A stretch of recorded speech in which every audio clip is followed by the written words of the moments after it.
Agreement ప్రకారం ₹1,00,000 కంపెనీకి చెల్లించినా నెలకు ఇచ్చే కమిషన్ ఇవ్వడం లేదని తాను మోసపోయానని ఉప్పల్ పోలీసులను ఆశ్రయించారు. కేసు నమోదు చేసిన పోలీసులు గ్రీన్ గోల్డ్ బయోటెక్ కు వెళ్లి విచారణ చేసి కొందరు ఉద్యోగులను అదుపులోకి తీసుకున్నారు. పరారీలో ఉన్న కంపెనీ ఎండీ శ్రీకాంత్ కోసం గాలింపు చర్యలు చేపట్టినట్లు ఇన్స్పెక్టర్ వెంకటేశ్వర్లు వివరించారు. ఇక ఇదే అంశానికి సంబంధించి మరింత సమాచారాన్ని మా ప్రతినిధి శరత్ లైవ్ లో అందిస్తారు. శరత్, చెప్పండి, అసలు ఈ గ్రీన్ గోల్డ్ వ్యవహారం ఏమిటి? దీని వెనకాల ఎవరున్నారు? దాదాపు ఎంత మంది బాధితులు, 4 రాష్ట్రాలకు సంబంధించిన బాధితులు ఉన్నట్లుగా తెలుస్తోంది. దగ్గర ఎంత శాతం బాధితులు ఉండొచ్చు? హైదరాబాద్ కూకట్పల్లిలోని కరక్కాయ మోసం ఘటన మరొక ముందు ఇప్పుడు హైదరాబాద్లోనే ఉప్పల్లో మరో మోసం వెలుగు చూసింది. కూకట్పల్లిలోని soft integrated multi tool company ఏర్పాటు చేసిన ఒక కంపెనీలో కరక్కాయల కోసం నెలకి ₹1,000 చెల్లించి ఆ పొడిని మాకు ఇస్తే మళ్ళీ కేజీకి ₹300 తిరిగి చెల్లిస్తామంటూ ఆ కంపెనీ చెప్పిన నమ్మబలికించింది. సో అది నమ్మి కొన్ని వేలాది మంది బాధితులు కొన్ని వందల కోట్ల రూపాయలు పోగొట్టుకున్నారు. ఇప్పుడు ఆ ఘటన మరొక ముందే హైదరాబాద్ కేంద్రంగా ఉప్పల్లోని గ్రీన్ గోల్డ్ బయోటెక్ కంపెనీ ద్వారా పల్లీలు ఇస్తాము, నెలకు 5,000 చెల్లించండి, పల్లీలు ఇస్తాము, ఆ పల్లీని పొడి చేసిస్తే, పల్లీని నూనె చేసిస్తే కేజీ నూనెకి ₹35, అలాగే పిప్పికి ₹20 చెల్లిస్తామంటూ ఆ కంపెనీ బాధితులను నమ్మబలికించి ఆ బాధితులు ఎవరైతే ఉన్నారో, ఆ డిపాజిట్దారులు ఎవరైతే ఉన్నారో వాళ్ళందరినీ నమ్మించడానికి ఒక బాండ్ పేపర్ మీద కూడా వారు సంతకాలు చేశారు. సో ఆంధ్ర, మహారాష్ట్ర, కర్ణాటక, తమిళనాడు ఈ 4 రాష్ట్రాలకు సంబంధించిన చాలామంది వాళ్ళు నమ్మబలికిచ్చిన మాటలు నమ్మి మోసపోయారు శ్రీలేఖ.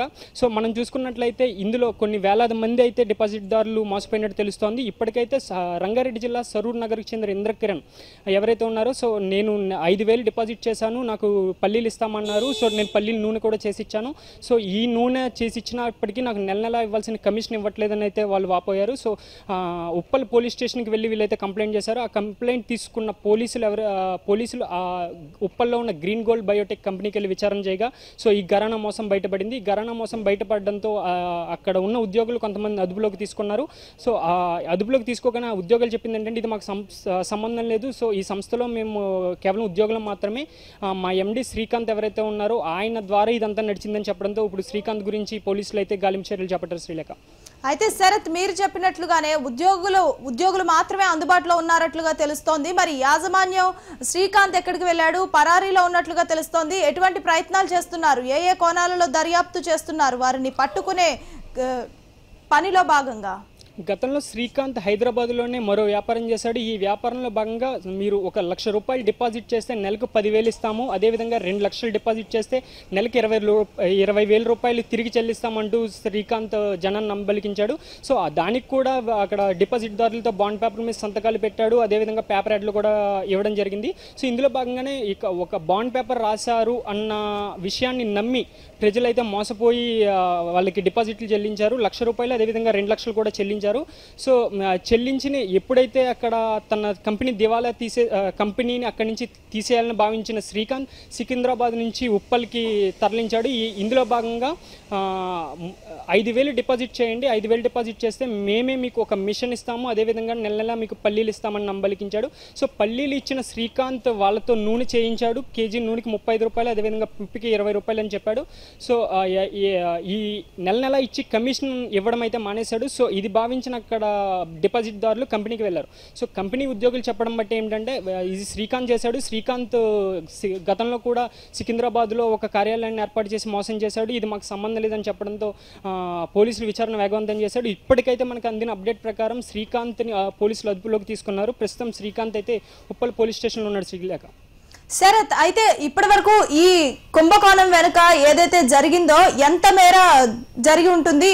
నగదు ఏ రూపంలో తీసుకొని ఉంటారు? సుమారు 100 కోట్లు డిపాజిట్లు అయితే ఈ కంపెనీకి అందాయి. ఈ 100 కోట్లలో కూడా ఈ 100 కోట్లను తీసుకుని శ్రీకాంత్ పరారైనట్టుగా డిపాజిట్దారులు భావిస్తున్నారు. సో ఈ మల్టీ లెవెల్ మోసం అనేది హైదరాబాద్లో ఇదే మొదటిది కాదు. ఇలాంటి చైన్ మల్టీ లెవెల్ మోసాలు హైదరాబాద్లో గతంలో కూడా చాలా జరుగుతున్నాయి. అదేవిధంగా మనం చూసుకున్నట్లయితే కరక్కాయ మోసం, అదేవిధంగా నెక్స్ట్ క్యూనెట్, ఏమైతే ఉన్నాయి ఈ 2 మోసాలు కూడా హైదరాబాద్లో ఇది ఫస్ట్ టైం కాదు. ఈ మల్టీ లెవెల్ మోసాల ద్వారా కొన్ని లక్షల మంది కొన్ని కోట్ల రూపాయలు అయితే మోసపోయారు. మీరు ఇంత ₹1,00,000 డిపాజిట్ చేయండి, మీరు జాయిన్ అవ్వండి, మీ తర్వాత వేరొకరిని కూడా జాయిన్ చేయండి, సో వాళ్ళు ఇచ్చిన డబ్బులో మీకు సగం ఇస్తాము, అదేవిధంగా కార్లు లాంటి ఖరీదైన గిఫ్ట్లు ఇస్తాము, అదేవిధంగా విదేశీ పర్యటనలు కూడా మేము చేయిస్తామని అయితే వాళ్ళు చెప్తున్నారు. సో ఇదంతా నమ్మిన సామాన్యులు అలాగే ఐటీ ఉద్యోగులు మోసపోతూ ఎవరైతే ఉన్నారో వాళ్ళందరూ కూడా కొన్ని కోట్ల రూపాయలు ఇందులో ఇన్వెస్ట్ చేశారు. మనకి తెలిసినట్టు ప్రకారం గ్రీన్ గోల్డ్లో 100 కోట్ల వ్యాపారం అయితే జరిగింది. ఈ 100 కోట్లు శ్రీకాంత్ ప్రజల నుంచి తీసుకుని పరారయ్యాడు. సో పోలీసులు కూడా ఈ విచారణ వేగవంతం చేశారు. ఇప్పటిదాకా అయితే ఉప్పల్ పోలీస్ స్టేషన్కి ఒకటే ఫిర్యాదు వచ్చింది. అది కూడా సరూర్ నగర్కి చెందిన ఒక వ్యాపారి ఇంద్రకరణ్ ఎవరైతే ఉన్నారో ఆ వ్యాపారి కంప్లైంట్ చేయడంతో పోలీసులు విచారణ వేగవంతం చేశారు. శ్రీలేఖ, శరత్, అయితే ఎక్కువ మంది బాధితులే ఉన్నట్లుగా తెలుస్తోంది. మరి స్థానిక నేతలు ఎవరైనా దీనిపై స్పందించారా? వారు ఏమంటున్నారు? రాజకీయ నేతలు కానీ ప్రభుత్వం కానీ నష్టపోయిన వారికి బాధితులకు ఏ విధంగా సహాయం చేయనుంది? వారి తిరిగి నష్టపరిహారం అందజేసే ప్రయత్నాలు ఏమైనా జరుగుతాయా? ఇప్పటి వరకు మనం చూసుకున్నట్లయితే ఎలాంటి రాజకీయ నాయకులు కూడా స్పందించలేదు. సో బుధవారం ఎవరైతే ఉన్నారో సరూర్ నగర్ పోలీస్ స్టేషన్లో ఇంద్రకరణ్ ఫిర్యాదు చేయడంతో పోలీసులు విచారణ ప్రారంభించారు. ఇప్పటి వరకు అయితే మనకు తెలిసింది ఏంటంటే ఎలాంటి రాజకీయ నాయకులు ఇందులో ఇన్వాల్వ్ కాలేదు. వాళ్ళు కూడా ఈ ప్రజలకు మేము అండగా ఉంటామని అయితే కూడా ఎవరు ముందుకు రాలేదు. సో కానీ ప్రజలు చెప్పేది ఏంటంటే ఇలాంటి ఆంధ్రప్రదేశ్లో చూస్తే అగ్రిగోల్డ్ వివాదం ఏదైతే ఉందో అందులో కూడా బాధితులు కొన్ని కోట్ల రూపాయలు డిపాజిట్ చేసి నష్టపోయారు. సో అక్కడ ఆంధ్రప్రదేశ్లో బాధితులను ఆదుకుంటామని అయితే అక్కడ ఆంధ్రప్రదేశ్ ప్రభుత్వం చెప్పింది. అదేవిధంగా ఇలాంటి ఇక్కడ కరక్కాయ విషయంలో కానీ ఇటు పల్లీల నూనె విషయంలో కూడా ప్రజలు డిపాజిట్దారులు ఎవరైతే ఉన్నారో ఇప్పుడిప్పుడే బయటకు వచ్చి కంప్లైంట్లు చేస్తున్నారు. అదేవిధంగా వాళ్ళు కూడా ఆందోళన చెందుతున్నారు. కొన్ని లక్షలాది రూపాయలు మేము ఇన్వెస్ట్ చేశాము, మా డబ్బుకి వాళ్ళు బాండ్ పేపర్ ఆశ చూపి బాండ్ పేపర్ మీద సంతకాలు పెట్టి మాకు ఆశ చూపారు. సో ఆ నమ్మకంతో మేము డబ్బులు ఇన్వెస్ట్ చేశాము, ఇప్పుడు మేము నష్టపోయాము, మా పరిస్థితి ఏంటి అని అయితే వాళ్ళు ఆందోళన చెందుతున్నారు. వాళ్ళు ప్రభుత్వానికి వాళ్ళు కూడా రాజకీయ నాయకుల్ని అలాగే పోలీసులు కూడా కలుస్తున్నారు. వాళ్ళు చెప్పేది ఏంటంటే మేము నష్టపోయాము, సో మాకు మీరు ఏ విధంగా సహాయం చేస్తారు, ఇంద్రకరణ్పై తక్షణమే చర్యలు తీసుకోండి, మాకు అండగా నిలవాలని అయితే అక్కడ బాధితులు కోరుతున్నారు. ప్రస్తుతం మనకైతే ఒక కంప్లైంట్ అయితే నమోదైంది. ఒకరి తర్వాత ఒకరు బాధితులు ఎవరైతే ఉన్నారో వాళ్ళందరూ కూడా ఇప్పుడు పోలీస్ స్టేషన్కి ఒక్కొక్కరుగా వచ్చి కంప్లైంట్లు ఇస్తున్నారు. శ్రీలేఖ, సో రాజకీయ నాయకుల అండదండలతోనే ఈ జరుగుతోందని అయితే కొంతమంది అయితే విమర్శలు చేస్తున్నారు. శరత్, అయితే వేలాది మంది, కొన్ని వందల మంది కూడా కాదు, ఏకంగా వేల సంఖ్యలో ఉన్నారు బాధితులు. 50 నుంచి 100 కోట్ల మేర వసూలు చేసినట్లుగా తెలుస్తోంది. అసలు అతని బ్యాక్గ్రౌండ్ గురించి ఏం చెప్పుకుంటున్నారు? ఇప్పుడు అది రిఫండ్ చేయడానికి అతని వద్ద నిజంగా అది ఏదైతే వసూలు చేశారో ఆ సొమ్మంతా అలానే ఉందా, లేదంటే యూజ్ చేసేసారంటారా? అతని దగ్గర అయితే బాధితులకి 5,000 డిపాజిట్ చేస్తే 5,000 డిపాజిట్ చేయగానే వాళ్ళకి ఒక మిషన్ ఇస్తానన్నాడు. ఆ మిషన్తో పాటు పల్లీలు కూడా అందిస్తామని చెప్పాడు. సో ఆ మిషన్ని మనం చూడొచ్చు. ఏమైందంటే ఆ మిషన్లో పల్లీలు వేయగానే ఒక నూనె ఒకవైపు నుంచి పిప్పి ఒకవైపు నుంచి వస్తుంది. ఆ నూనెకి ₹35 అలాగే పిప్పికి ₹20 ఇస్తామని బాండ్ పేపర్ మీద రాయించి సంతకం చేసి డిపాజిట్దారులు నమ్మబలికించాడు. సో ఈ విధంగా మోసపోయిన డిపాజిట్దారులందరూ సుమారు ఒక 100 కోట్లు అయితే పెట్టారు. మనకి తెలిసిన ప్రకారం మనకు వచ్చిన ఎట్ న్యూస్కి వచ్చిన సమాచారం ప్రకారం ఏంటంటే ఇప్పటి వరకు బాధితులు కొన్ని వేల మంది ఉన్నారు. ఆ బాధితులందరూ కూడా ఒక్కొక్కరుగా వెళ్తున్నారు. సో ఈ ఇంద్రకరణ్ ఎవరైతే ఉన్నాడో అతను గతంలో కూడా ₹1,00,000 2,00,000 డిపాజిట్ తీసుకుని మొత్తం 100 కోట్ల రూపాయలు అతను ఏమైతే ఉన్నాయో ఆ 100 కోట్ల రూపాయలను కూడా అతను మాయం చేశాడు. ఎక్కడ పెట్టాడు, అతను ఏం చేశాడు అన్నది అయితే దాని మీద పోలీసులు విచారణ ప్రారంభించారు. ఈ 100 కోట్ల రూపాయలు ప్రజల నుంచి తీసుకున్న ఇంద్రకరణ్ ప్రజలకి ఆ డబ్బు మళ్ళీ తిరిగి చెల్లించాలి, మా డబ్బు మాకు కావాలి అని అయితే బాధితులు ఆందోళన చేస్తున్నారు. పోలీసులు కూడా దీనిపైన విచారణ వేగవంతం చేశారు. దీని బ్యాక్గ్రౌండ్లో ఎవరైనా ఉన్నారా, కేవలం శ్రీకాంత్ అన్న వ్యక్తి ఒకడే ఉన్నాడా, ఇంకా ఎవరైనా ఉన్నారని అయితే వాళ్ళు విచారణ చేస్తున్నారు. ఉద్యోగుల్ని కూడా అదుపులోకి తీసుకుని వాళ్ళని కూడా విచారిస్తున్నారు. సో ఇందులో భాగంగా ఈ స్కామ్కి మెయిన్గా సూత్రధారులు ఎండి శ్రీకాంత్ అలాగే భాస్కర్ అనే 2 వ్యక్తులు ఈ స్కామ్కి సూత్రధారులుగా ఉన్నారు. సో వీళ్ళిద్దరిని కూడా అదుపులోకి తీసుకుంటే మరింత సమాచారం మనకు వస్తుంది. ఎన్ని కోట్లు వీళ్ళు తీసుకున్నారు, ఎంతమందిని మోసం చేశారు, సో ఈ డబ్బు ఎక్కడ దాచాడు, ఎందులో ఇన్వెస్ట్ చేశాడు అన్న విషయాలు అయితే వాళ్ళిద్దరిని విచారణ చేసిన అనంతరమే పోలీసులు తెలిపే అవకాశం ఉంది. శ్రీలేఖ. శరత్, అయితే ఇప్పటికే అగ్రిగోల్డ్ కానీ హీరా గోల్డ్ కానీ లేదంటే ఇందాక మీరు చెప్పినట్లుగా కరక్కాయ స్కామ్ కానీ ఇన్ని స్కామ్స్ చూస్తున్న ప్రజలు ఇంకొకసారి పేరులోనే మోసం ఉన్న గ్రీన్ గోల్డ్ ని ఎందుకు నమ్మారు? అలాగే ప్రజలు ఏం అర్థం చేసుకోవాలి ఇన్ని మోసాలను చూస్తూ ఉంటే?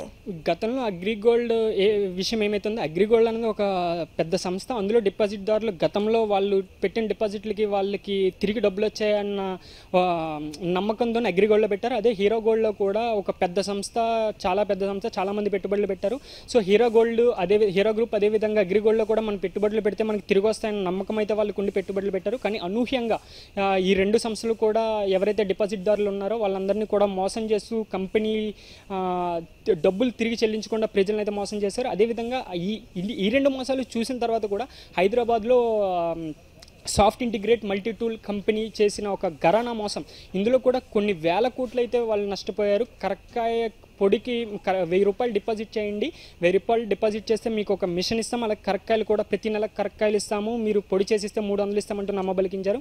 సో ఇది నమ్మి మోసపోయారు. అదొక ఘటన. ఆ ఘటన కూడా మరొక ముందే తాజాగా 2 రోజుల క్రితం జరిగిన ఈ మల్టీ లెవెల్ మోసం ఏదైతే ఉందో, గ్రీన్ గోల్డ్ బయోటెక్ కంపెనీ మోసం ఏమైతే ఉందో, ఇందులో కూడా కొన్ని వేలాది మంది అయితే బాధితులు నష్టపోయారు. సో వీళ్ళందరికీ ఇన్ని మోసాలు జరుగుతున్న గ్రీన్ గోల్డ్ని వాళ్ళు ఎందుకు నమ్మారంటే, ఒక సంస్థ, ఈ సంస్థ మనకి బాండ్ పేపర్ మీద సంతకం పెట్టిస్తోంది, మన డబ్బుకి నమ్మకం ఉంటుంది, సో మనం నష్టపోమన్న ఒక భావన అయితే ప్రజల్లో కలిగింది. సో అందులో భాగంగానే వాళ్ళందరూ అయితే ఈ గ్రీన్ గోల్డ్ బయోటెక్లో వాళ్ళు డిపాజిట్లు చేశారు.